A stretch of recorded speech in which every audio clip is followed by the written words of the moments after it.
Box 13, with the star of Paramount Pictures, Alan Ladd, as Dan Holliday.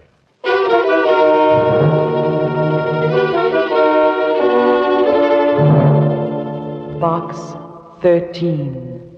Box 13. Box 13. Box 13. Box 13. He leaned over the shining halo of her blonde hair, reflected in the soft glow of the new moon. Oh, no, not that. Holliday, my boy, why did you ever decide to write fiction for a living?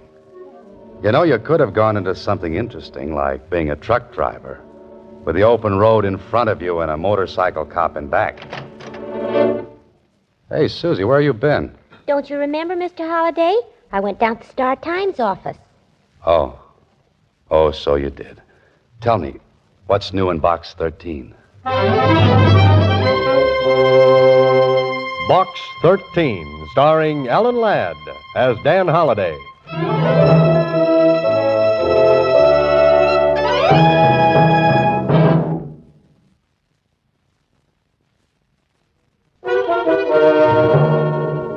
Now for Box 13, starring Alan Ladd as Dan Holliday.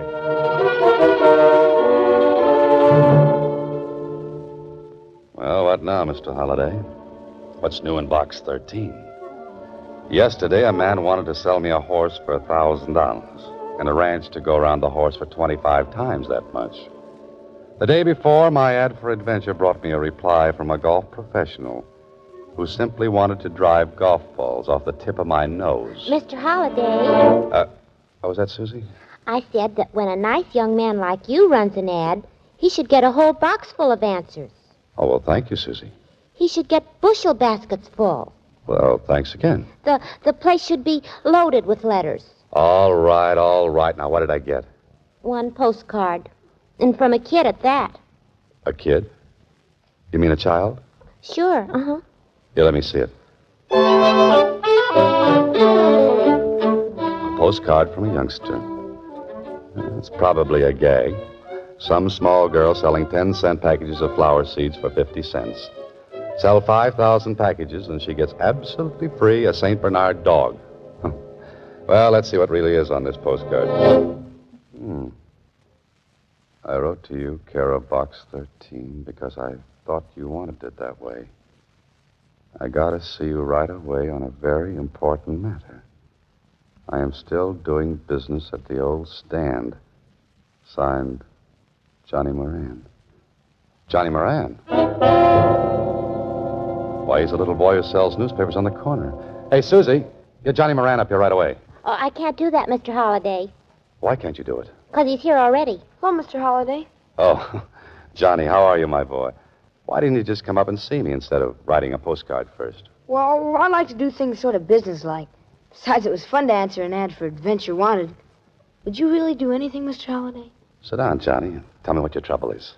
Well, I kind of wanted to see you alone. Sort of private-like. Oh, that man-to-man stuff, huh? Yeah, that's it. Well, where would you like to talk? Well, I thought maybe you'd come down to the corner with me. I'll buy you a drink. A drink? You interest me strangely, Johnny. Come on, let's go. Okay. Oh, Susie, you'll excuse us, won't you? Well, I don't know. You better be careful, Mr. Holliday. Careful. I don't want Johnny teaching you bad habits.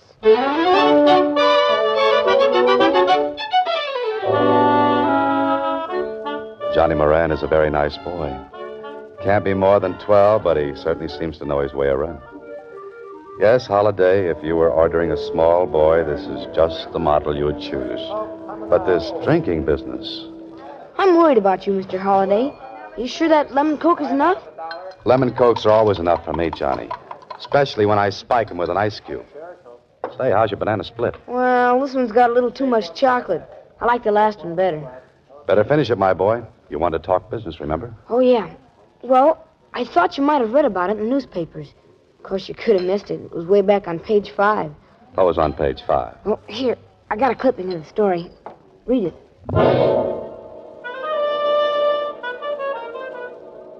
Police announced they had recovered a portion of the jewelry stolen in last Tuesday's raid on Maury Jewelry Company. Held under suspicion of grand theft is John Moran.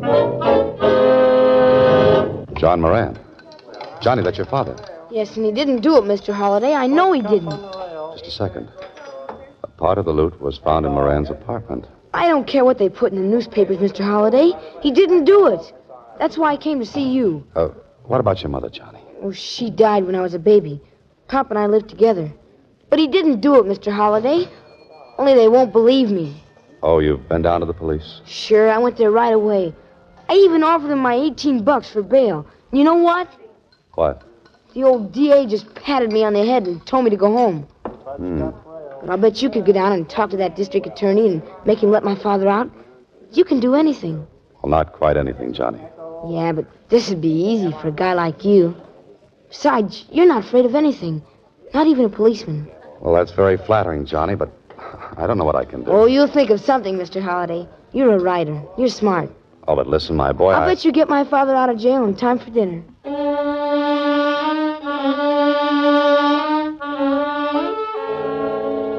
Okay, Holiday. The boy says you can get his father out of jail in time for dinner. But what day? The story in the paper makes it look like they caught John Moran cold. You don't find stolen jewelry in a man's apartment if he didn't do the stealing. But there's a small boy waiting with all the faith in the world. So, Holiday, do something. The district attorney will see you now, Mr. Holliday. Oh, thanks. Holiday. Haven't seen you for a long time.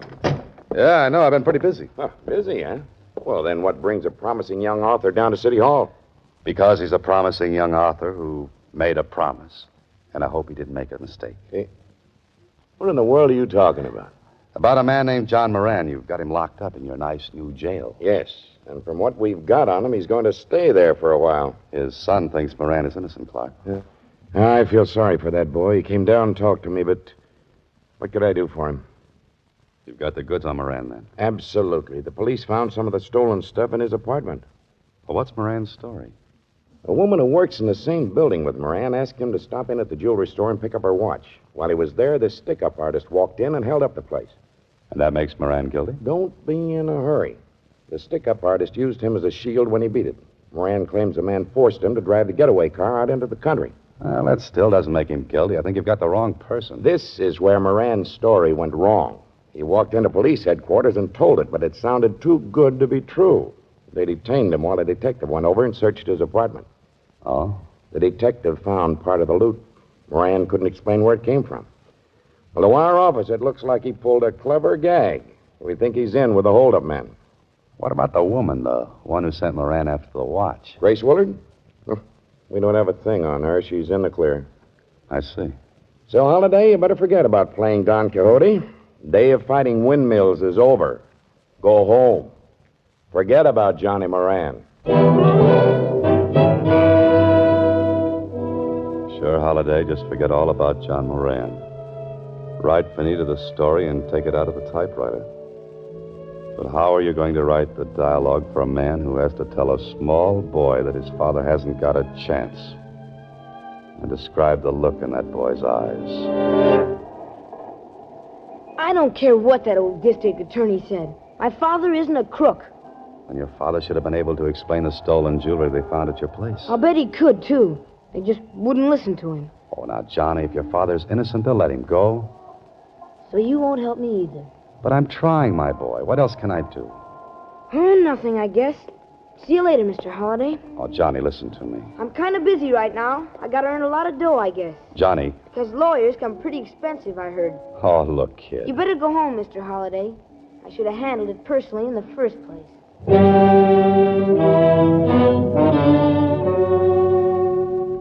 Small boys have that knack, don't they? They can just vanish into thin air when they want to. You're quite a character, Holiday. Go home and write this on your typewriter. Write about the small boy who wanted you to get his father out of jail. And you didn't quite make the grade. Hello? Mr. Holliday, this is Johnny. I'm up at the place where we live. Yeah, Johnny. There's something funny going on. What are you talking about? I'm afraid to go into our place. There's a man in there. Do you know him? He's going through the place, though. And he's looking for something. Johnny, listen. Run outside, find a policeman. I'll be right over. I gotta get out of here. Johnny, do what I said. Just walked out the door. He saw me. Get over to Moran's place fast, Holiday. You've got no time for fooling.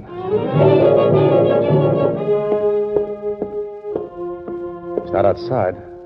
Maybe he's upstairs. Oh, Johnny! Johnny! Where could that boy have gone to? Grace Willard. The woman who sent Moran after the watch. If she knows Moran, she knows his boy.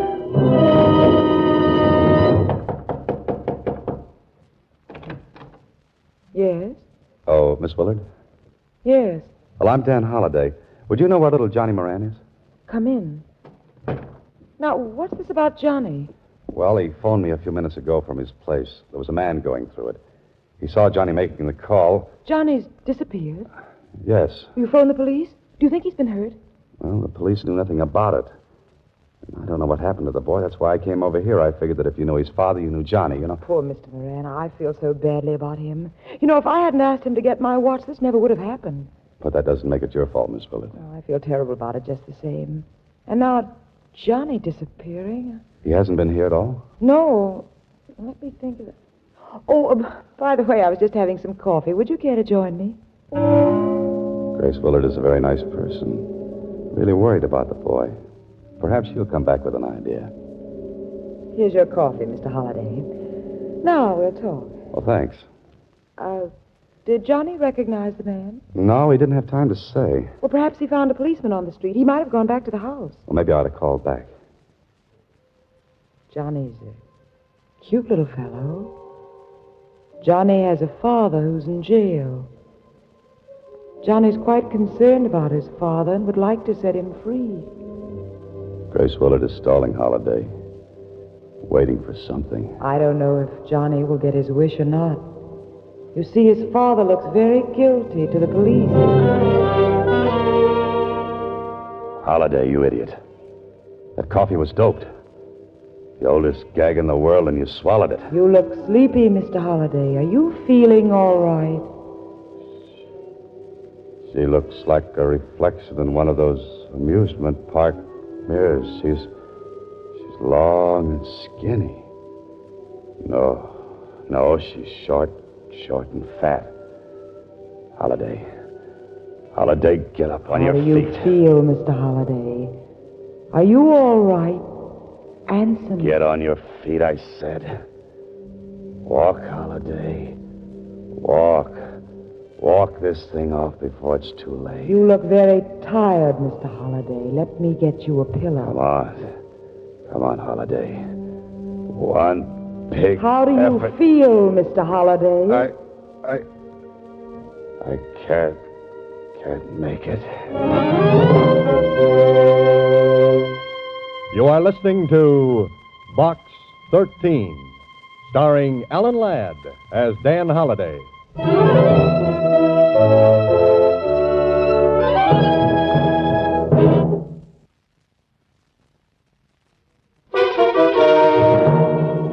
Box 13, starring Alan Ladd as Dan Holliday. Oh, take it easy, Holiday. Take it easy. Turn slowly now. Maybe your head still is connected to the top of your neck. That's better. Better? What am I saying? Where am I? An alley. Oh, fine. Dan Holliday, author found lying in an alley between yesterday's newspapers and tomorrow's trash. What you need right this minute is a quick change, a fast bath, and a little chat with a district attorney. I've got a man going up to the Willard woman's place right this minute, Holliday. Thanks, Clark. This ties her up with the Moran case. Sure, else why would she give me knockout drops and have me dumped in an alley? I'll bet anything she's disappeared. But why just knock you out? Why not dispose of you permanently? I don't know, unless she was trying to kill time. Enough time to get something done. Well, you can't do anything now. If she's disappeared, she won't stay lost for long. My men will bring her in. Don't let her give him any coffee. She'll be out again. Pardon me. District Attorney's Office, Clark speaking. Yes? Where? When? How is he? Thanks. I'll see you later, Clark. I want to go over and see Johnny Moran. I don't think you'll find him at home, Holliday. Why not? That was a hospital who just called. Johnny Moran was brought in a while ago, the victim of a hit-and-run driver. And on top of that phone call about Johnny Moran is another one. Grace Willard checked out of the Wharton Hotel an hour ago.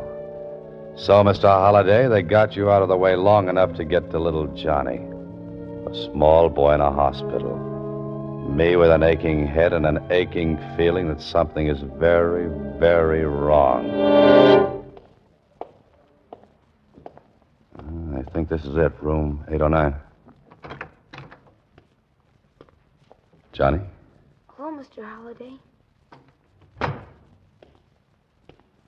How do you feel, kid? Kind of banged up. Yeah, I know. The nurse said you weren't to do too much talking. So just let me ask a couple of questions. It wasn't an accident, Mr. Holliday.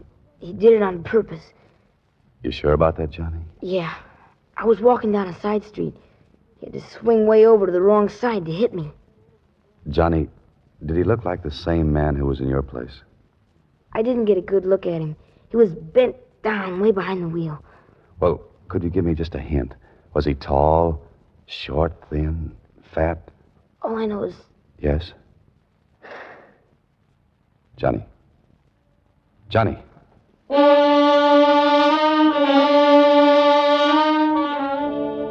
Johnny passed out and won't be permitted to talk for a while. Well, that puts it up to you, Holliday. Come on, you're an author. You write hundreds of situations like this one. Think. The boarding house where Johnny lives. Maybe the landlady saw the man. I certainly hope so. Johnny Moran? Yes, I saw him come home, but it was quite some time ago. Oh, did you see him leave? Yes, he went upstairs. I heard him on the telephone, then he came running down. Who was the man chasing him? Chasing him? There was no one chasing him. Are you sure of that? Well, of course I've been here all the time. Oh, poor little fella. Don't know what's going to happen to him, what with his father and all.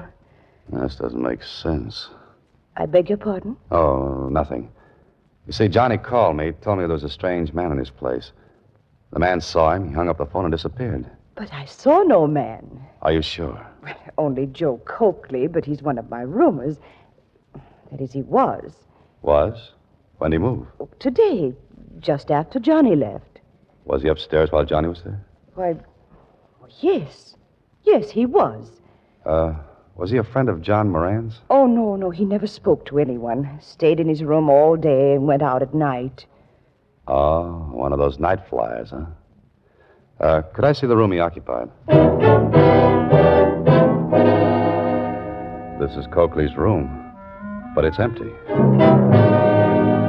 Well, Holliday, it looks like you're on the wrong track. Or are you? A stub from a dance hall ticket. I'd better talk to Johnny about this.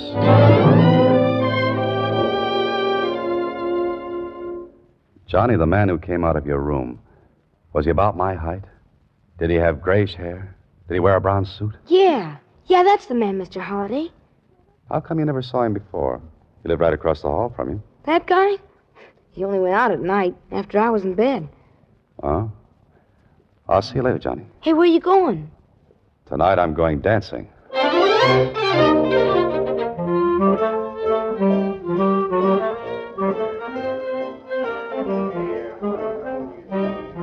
is a very nice place, Holiday.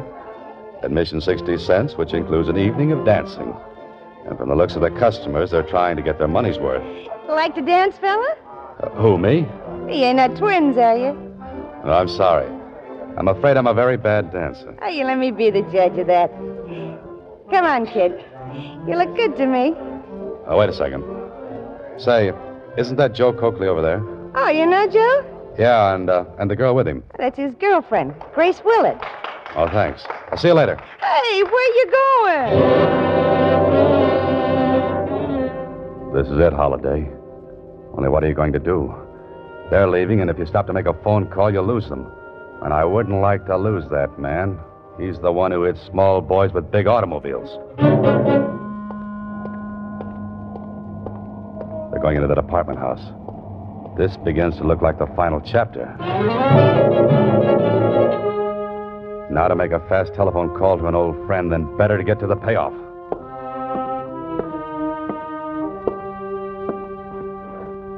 This is a very nice door. You can hear quite distinctly through it. Well, Holiday, here's where you cease to be a wallflower and become the life of the party. Joe, it's Holiday. Put up your hands, fella. Sure.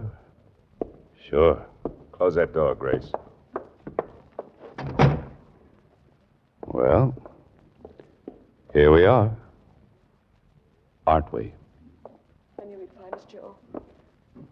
What are we going to do? You finish packing that junk. We'll figure out something. We can't let him stay alive. Finish the packing, I said. Too bad I didn't use poison in that coffee I gave him. Quiet. I noticed you were packing. Going away someplace? What do you think? And get away from that bag, Holiday. Oh, that's the stuff that was stolen from the store, huh? None of your business. Oh, going away together? You and Miss Willard? Maybe. Mm-hmm. You pull that go down and pick up my watch routine in a lot of cities, huh, Joe? Make him be quiet, Joe. Hey, Joe, who was the girl who worked with you before you met Grace? You know, the one who lived in Cleveland, or was it Chicago? I always forget. Come on, Joe. What happened to her? Shut up, you. What happened to her, Joe? Or the girl before? How do you know there was another girl, Holiday? Well, Miss Willard, you don't think you're the only one, do you? You're crazy. Yeah? Ask him where he was last night. Don't pay any attention to him, Grace. He wasn't with you. Know where he was? How do you know he wasn't with me? The stub of a dance hall ticket I found in the other room. It calls for only one admission. You shut up, I said. Just a minute, Joe. Were you down there last night?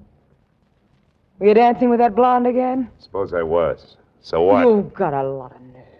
You had me set up this whole deal. Had me find John Moran to play sucker for us. Had me frame the business of picking up my watch. I timed it out perfect for you. What do? You got dancing with a blonde. Grace, be quiet. This fellow's up to something. Me? Now, what would I be up to? What about that other girl he talked about? What happened to her, Joe? Why don't you tell her, Joe? Cut it out, will you? Did she plant stolen jewelry in a sucker's room like I did to Moran? Grace, listen. Yeah. I'm listening. Go on, explain. Holiday, where are you going? Just opening the door. You see, I'd like the district attorney to hear the rest of your explanation, too.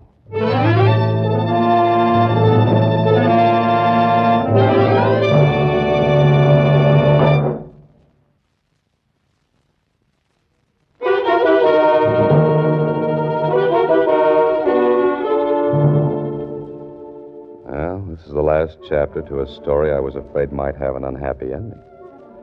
But Johnny Moran's father is free. The district attorney has Grace Willard.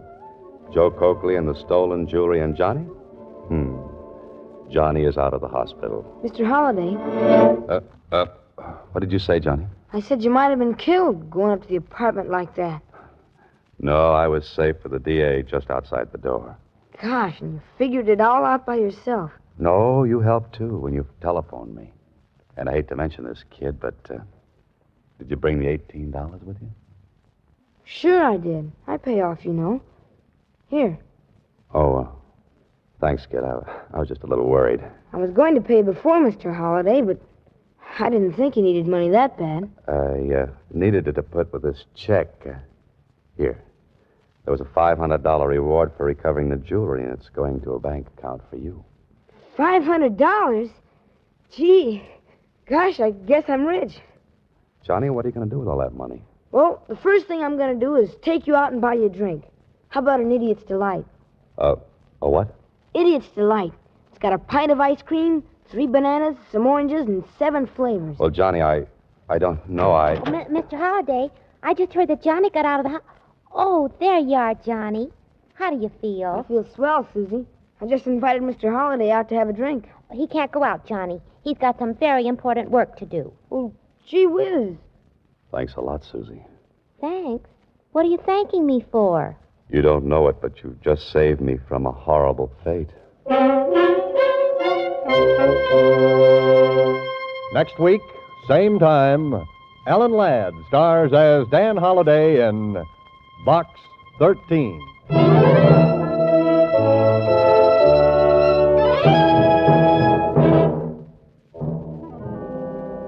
Alan Ladd appears through the courtesy of Paramount Pictures and may currently be seen in Wild Harvest. Box 13 is written and directed by Ted Hediger. The part of Susie is played by Sylvia Picker. Original music was composed and conducted by Rudy Schrager. This is a Mayfair production.